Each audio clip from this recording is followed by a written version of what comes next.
కొద్ది నిమిషాల వాక్య ధ్యానం చేస్తూ ఉన్నా.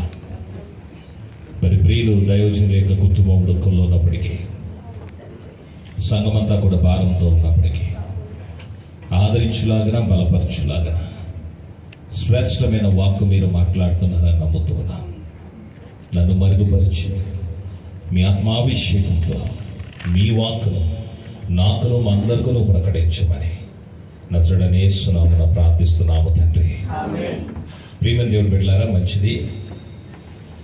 కొద్ది నిమిషాలు దేవుని యొక్క వాక్యాన్ని ధ్యానించబోయే ముందు ఈ రోజున మరి పరిస్థితులను బట్టి శ్రమలు కూర్చిన వాక్యాన్ని మనం ధ్యానం చేద్దాం. ఎక్కడ దూరం నుండి వచ్చారు, నిలబడ్డారు, ఆశీర్వాదాలు చెప్తే బాగుండని మీరు అనుకోవచ్చు. కానీ మరి అక్కడ దేశంలో కూడా మీ గురించి ఏమనుకుంటున్నారంటే వాళ్ళకి ఏంటంటే దుబాయ్ వాళ్ళు అంటున్నారు ఏదన్నా అంటే. కానీ మీ ఇబ్బందులు వాళ్ళకేం తెలుసు, మీ కష్టాలు వాళ్ళకేం తెలుసు. అవునా? అందుకే శ్రమల గురించి మాట్లాడుకుందాం. ఆశీర్వాదాలు ఎలాగ ఉన్నాయి, లేని ఏమున్నాయి, మీకు అన్నీ ఉన్నాయి. చక్కగా ఏసీ ఉంది, హాల్ ఉంది. మాకు అక్కడ హాల్ కూడా లేదు, ఏసీ అంతకన్నా లేదు. ముందు హాల్ ఉండాలి కదా. ప్రార్థన చేయండి, నేను కూడా చక్కగా మందిరం కట్టుకోవాలి. స్థలం అయితే కొన్నాం, మందిరం కొరకు ప్రార్థన చేయండి. ఖచ్చితంగా మీ ప్రార్థనలు దేవుడు పెట్టాడు. దేవునికి స్తోత్రం. ప్రియమైన దేవుని సంగమా, మరి శ్రమలు తట్టుకోవడం అన్నది చిన్న విషయం కాదు. 1992వ సంవత్సరంలో ఒక వ్యక్తి ఒక పుస్తకాన్ని రాశాడు. ఎందుకని మంచివారే శ్రమలు అనుభవిస్తారు. ఆ పుస్తకం టైటిల్. ఎవరు ఎక్కువగా శ్రమలు అనుభవిస్తున్నారంటే, ఎందుకని మంచివారికే కష్టం కలుగుతూ ఉన్నది.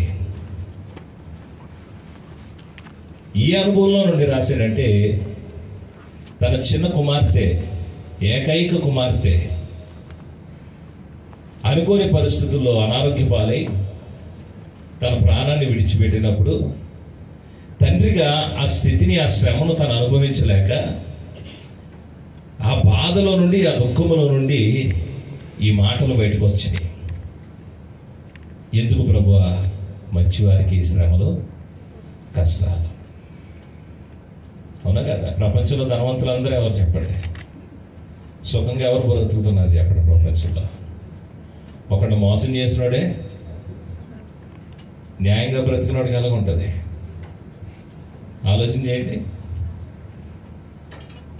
ఈ శ్రమలు ఏవైతే మనం అనుభవిస్తున్నామో అవి మనకు కలిగినప్పుడు మనం ఏం చేస్తున్నామంటే కంగారు పడిపోతూ ఉన్నాం, భయాందోళన చెందుతూ ఉన్నాం. మనలో చాలా మందికి శ్రమలు వచ్చినప్పుడు దాన్ని ఎలాగా ఆ పరిస్థితిని ఎదుర్కోవాలో మనకు తెలియదు. అందుకనే చాలా మంది ఏమైపోతున్నారంటే ఆ శ్రమల్లోనే వారి జీవితాన్ని ముగించుకుంటున్నారు, వారి ఆత్మీయ జీవితాన్ని కూడా పాడు చేసుకుంటున్నారు. ఒక మాట అడుగుతాను మిమ్మల్ని, అడగమంటారు వద్దా? అంటే నాకు బైబిల్ కాలేజ్ ఉంది, టీచర్ని క్వశ్చన్స్ అడగడం అలవాటు అయిపోయింది. ఏమనుకోద్దు, మరి అడుగుతానైతే. అమ్మాయి ఎలా ఉన్నారు? అబ్బా, దేవుని సన్నిధిలో అంత చక్కటి అబద్ధం చెప్పేశారు చూడండి, సులువుగా చెప్పేశారు. అవునా కదా? ఇదే మాట ఐసీయూలో ఉన్న పేషెంట్ నేను అడిగాను అనుకో, వాడు ఏమంటాడు తెలుసా? ఏమంటాడు? ఏమయ్య ఎలా ఉన్నావు అంటే, చాలా బాగున్నాను అయ్య గారు. ఏదో ఒకసారి ఆక్సిజన్ మాస్క్ తీయగలడా?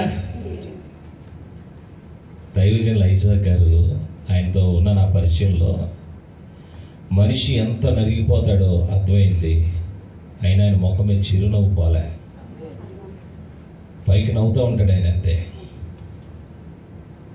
ఆయన నేను కొన్ని గంటలు డిస్కషన్ చేసుకున్నాం దుబాయ్లో ఉన్నప్పుడు. మళ్ళీ ఇండియా వచ్చినప్పుడు కూడా చాలాసార్లు కలవడం, మాట్లాడుకోవడం. ఆ సంభాషణలో నాకు తెలిసింది ఏంటంటే మనిషి నలిగిపోతూ ఉంటాడు పాపం, ఆయన పైకి చిరునవ్వుగానే ఉంటాడు. రెండోది ఆయనలో నేను నేర్చుకున్న ఒక మంచి విషయం ఏంటంటే, నేను ఆయన కుమారుడు వయసు వాడిని అయినప్పటికీ అభిషేక్తుడని, దైవజనుడని నన్ను నోరు తెరిచి ఎప్పుడు అయ్యగారనే పిలుస్తాడు ఆయన. ఎప్పుడన్నా చూస్తాను ప్రేమగా ఆ దినేషు అని పిలుస్తారేమని, ఎప్పుడు అనరు ఆయన. పొర్రపాటును కూడా అనరు ఆయన. అయ్యగారు, ప్రతి మాటకి అయ్యగారు అంటాడు. అంత గొప్ప సేవకుడు ఆయన. మీరు కూడా హృదయంలో ఎంత దుఃఖం ఉన్నప్పటికీ కూడా బయటికి నవ్వుతా కనబడడానికి ప్రయత్నము వాక్యం కూడా అదే చెప్తుంది. ఒకడు హృదయంలో దుఃఖం ఉండినప్పటికీ పైకి నవ్వుతా కనపడతాడంతే. ఎందుకో తెలుసండి, మొదటి కారణము వాళ్ళ శ్రమను వాళ్ళు ఒప్పుకోలేరు. మీరు చేస్తున్న మొట్టమొదటి తప్పు ఏంటి అంటే, నీ శ్రమను అంగీకరించే స్థితిలో నువ్వు లేవు. ఎప్పుడైతే అంగీకరించలేవో నీ మోకాళ్ళు మోకరించలేవు. ఈ రోజున చాలా మంది క్రైస్తవ కుటుంబాలు నాశనం అయిపోవడానికి ప్రాముఖ్యమైన కారణము మోకాళ్ళు వంగక. మోకాళ్ళు ఎందుకు వంగడం లేదో తెలుసా? మోకాళ్ళ నొప్పుల వల్ల కాదు.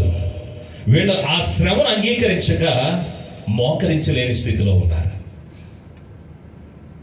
హన్నాకి వచ్చింది, ఒక శ్రమ వచ్చింది. అందరూ అంటున్నారు, ఏమన్నారు ఆవిడ్ని? ఆవిడ ఏం చేసింది? ఎందుకు చేయగలిగింది? నేను గొడ్రాలను ఒప్పుకోగలిగింది కాబట్టి మోకరించగలిగింది. ఎప్పుడైతే నీ స్థితిని నువ్వు అంగీకరించి ఒప్పుకుంటావో అప్పుడు మటుకే నువ్వు మోకరించగలవు. మోకరించిన నీ ప్రార్థనకే దేవుడు జవాబిస్తాడు. నువ్వు నీ స్థితిని ఒప్పుకోనంతసేపు, నీ బిడ్డల పరిస్థితిని ఒప్పుకోనంతసేపు నీ మోకాళ్ళు మోకరింపబడవు. నీ కుటుంబ పరిస్థితులు ఒప్పుకోనంతసేపు నువ్వు మోకాళ్ళు మోకరింపబడవు. నీకు విజయం వచ్చే అవకాశము ఎందుకు ఒప్పుకోరు చెప్పండి? ఒప్పుకుంటే, ఒప్పుకోకుండానే ప్రజలు చాలా మాట్లాడతారు మనల్ని కదా. స్థితిని ఒప్పుకోకుండానే పైకి నవ్వుతా కనబడినా రకరకాల మాటలు అంటారు. ఇంకా స్థితిని ఒప్పుకున్నాం అనుకోండి, ఇంకెన్ని మాట్లాడతారు. కానీ మోషే వచ్చి అన్నాడు, ఎవరి ముందు ఒప్పుకున్నాడు తెలుసా? అయ్యా, నాకు నోటి మాంద్యత ఉన్నది. ఎవరైతే ఒప్పుకున్నాడు? దేవుడు అవమానించేవాడు కాదమ్మా, దేవుడు సిగ్గుపరిచేవాడు కాదయ్యా.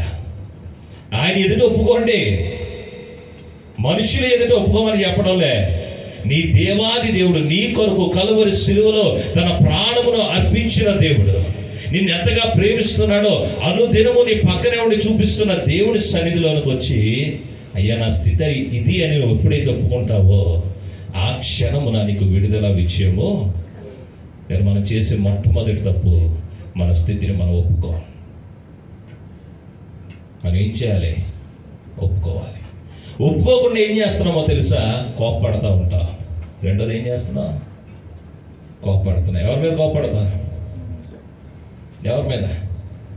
తేరగా దొరికేసింది, కట్నం తీసుకుని వచ్చింది, ఇచ్చేసి ఇంటికి రాగానే మీద పడిపోతారు భార్య మీద. అసలు ఎలా ఉంది పరిస్థితి ఏంటి, ఆవిడ పరిస్థితి ఏంటి, ఆవిడ ఆరోగ్యం ఏంటి, ఏం పట్టించుకోరు. ఇంటికి రాగానే బ్యాగ్లకి ఇసిరి వెంటనే టీయో కాఫీ ఎక్కడో చిన్న షుగర్ ఏదో తక్కువ అవుతుంది అంతే. ఆ కోపం, ఆ ఫ్రస్ట్రేషన్ అంతా కూడా ఎవరి మీద? భార్య మీద. తెరగా వచ్చేసింది కదా. కానీ వెళ్ళేది తక్కువ కాదండి, వాళ్ళకే తెలుసు వాళ్ళ కోపం ఎలా తీర్చుకోవాలో. మనం అరుస్తాం, వాళ్ళకి గిల్లుతారు.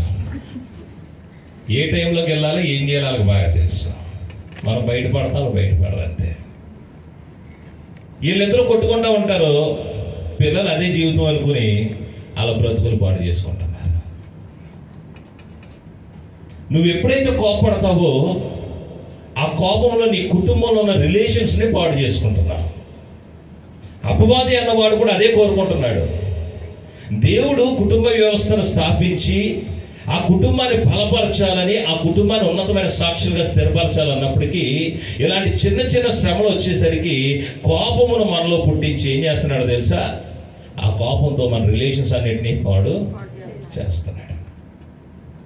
ఇటు కుటుంబంలో రిలేషన్ పాడైపోతే తర్వాత ఇంకెవరుంటారు మనం కోపపడడానికి? ఎవరుంటారు చెప్పండి?